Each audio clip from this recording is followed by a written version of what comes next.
A local concrete company is in the middle of a land dispute which has stalled construction of a concert venue at the Banks. Well, and critics blasted the dormant project when plans for a new concert venue over in Newport were announced last week. Investigative reporter Paula Christian explains why this Cincinnati company is suddenly so important and why it may have to move to make way for progress.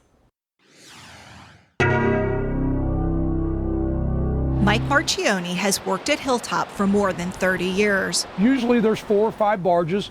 5 barges is about 10,000 tons, and we unload them every day, and then the boat goes back.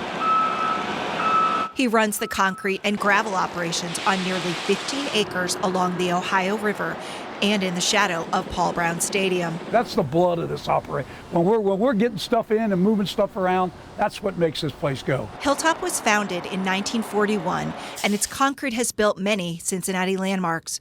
It moved operations in 1968 to make way for Riverfront Stadium. Now Hamilton County is asking Hilltop to move again. This comes as no surprise to Hilltop President Kevin Sheehan. We've known that the Bengals have coveted the land since the lease was put into place. In November, County Commissioners signed a new lease with the Bengals. The team agreed to give up land on a parking lot now used for tailgating near the stadium so the Cincinnati Symphony Orchestra could build a concert venue there instead. In return, the county agreed to buy Hilltop's land for the Bengals. Commissioner Denise Driehaus is trying to make this land swap work. They've identified a spot in Lower Price Hill. Lower Price Hill has a different vision for that piece of property, and so we need to be sensitive to that and say, not the best location. After Lower Price Hill said no to Hilltop, focus shifted to city-owned land in Queensgate. But that land is already leased to Cincinnati Bulk Terminals. Mayor John Cranley isn't willing to end that lease for Hilltop. We don't control, we lease it to someone else who has contract rights. Can't just make our tenant leave. Cranley has agreed to meet with the two companies to see if they could share the land, but frustration is building. The concert venue at the Banks is already 5 months behind schedule.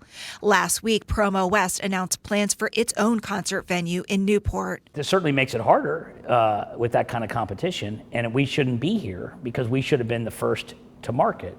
We should have been the first music venue open on our side of the river. Mike Smith, president of the CSO subsidiary MEMI, which is building at the Banks, admits the delays are frustrating.